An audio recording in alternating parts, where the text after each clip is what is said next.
వివేక హత్య కేసులో ఆ రోజు యామరపాటుకు గురయ్యామని సీఎం చంద్రబాబు అన్నారు. దోషులను అప్పుడే అరెస్టు చేస్తుంటే ఫలితాలు మరోలా ఉండేవని వ్యాఖ్యానించారు. కోడికత్తి గులకరాయి డ్రామాలు చూశామని, ఎక్కడా ఏ చిన్న ఘటన జరిగినా రాజకీయాలు చేస్తున్నారని మండిపడ్డారు. సత్తెనపల్లిలో కారు కింద పడినా జగన్ కనీసం పట్టించుకోలేదని ఆక్షేపించారు.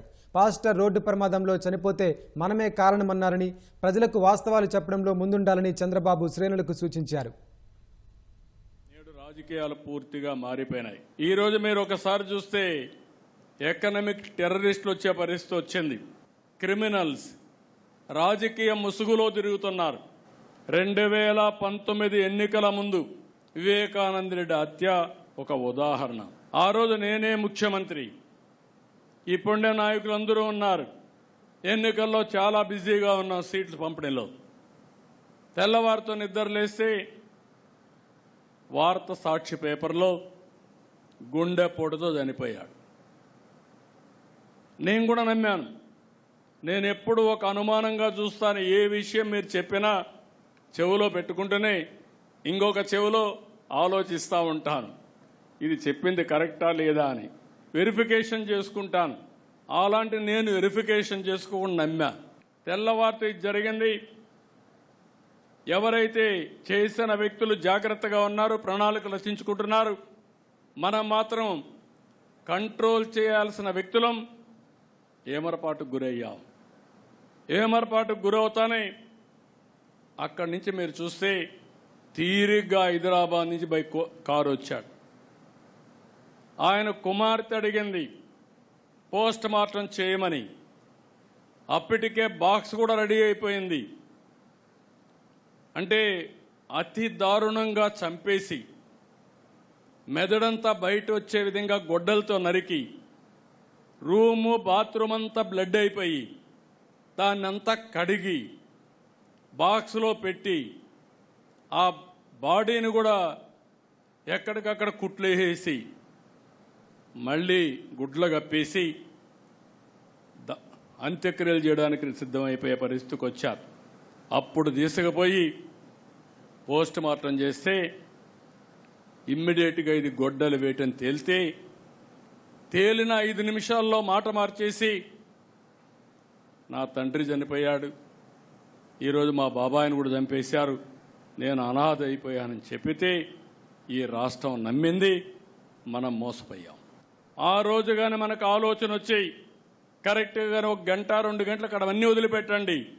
2 గంటలు మనం ఆలోచించి అప్పటికప్పుడే మొత్తం రికార్డ్స్ అన్ని సీజ్ చేసి దోషులను కానీ అరెస్ట్ చేసుంటే మనం ఓడిపోయేవాళ్ళం. ఆ తమ్ముళ్ళు ఎమ్మెల్యేలు మీరు గుర్తుపెట్టుకోవాలి. కోడికత్తి డ్రామా చూశారు, గులకరాయి డ్రామా చూశాం. అది అధికారంలో ఉండి ఒకప్పుడు అపోజిషన్లో ఉండి బాబాయి హత్య. అపోజిషన్ అయిపోయిన తర్వాత అధికారంలో ఉంటే మళ్ళీ డ్రామాలు. ఇప్పుడు మళ్ళీ అపోజిషన్లోకి వస్తే ఇంటి దగ్గర ఫైర్ యాక్సిడెంట్ అనే పేరు పెట్టి గడ్డేదు గాలిందని దాన్ని రాజకీయం చేయడం.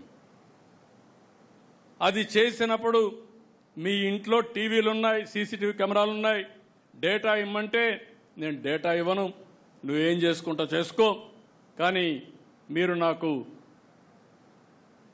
సెక్యూరిటీ లేకుండా చేస్తాను ఎదురుదాడి చేయడం. అంటే మీ పార్టీలో ఉండే రౌడీ షీటర్లు గంజాయి బ్యాచ్ని మీరు ప్రోత్సహిస్తే మేము యాక్షన్ తీసుకుంటే అది తప్పు. చక్రాల కింద మనిషి పడిపోతే, మనమైతే దారిలో ఉంటే పక్కన యాక్సిడెంట్ అయితే నిలబెట్టి ముందు వాళ్ళని హాస్పిటల్కి పంపించి పరామర్శించి టైం ఉంటే మనమే తీసుకుపోయి హాస్పిటల్కి పంపించిన తర్వాత మళ్ళా ప్రయాణం కొనసాగిస్తాం, ఎంత అర్జెంట్ అయినా. అది సోషల్ రెస్పాన్సిబిలిటీ.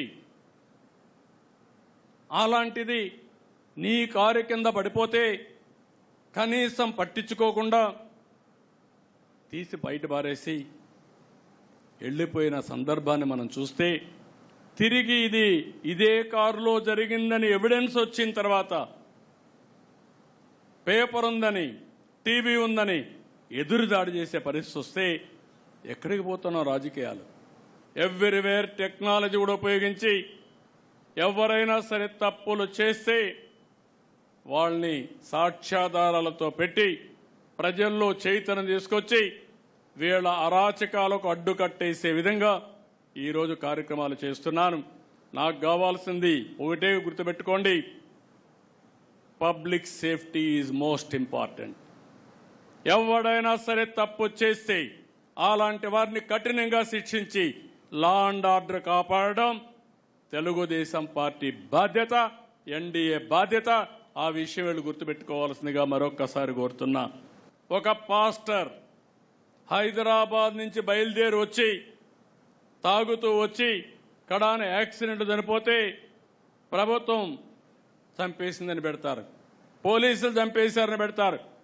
నేను సమాచారం ఇమ్మంటాను, సాక్ష్యాలు ఇమ్మంటాం, సమాధానం చెప్పరు. ఇలాంటి నీతి మాలిన రాజకీయాలు చేస్తే రాజకీయ ముసుగు తీసి నేరస్తులను నేరస్తులుగానే ట్రీట్ చేస్తామని మరొకసారి మీ అందరికీ విజ్ఞప్తి చేస్తున్నా.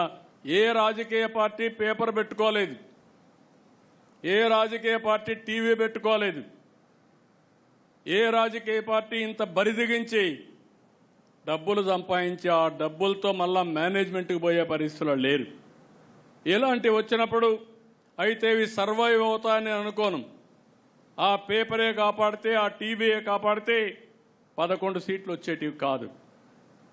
కానీ ప్రజల్లో కన్ఫ్యూజన్ చేయడానికి లేకుంటే ప్రజల్ని మభ్యపెట్టడానికి పనికొస్తాయి. దీన్ని కూడా మనం అప్రమత్తంగా ఉండి ఏం చేయాలో చేయాల్సిన అవసరం ఉంది.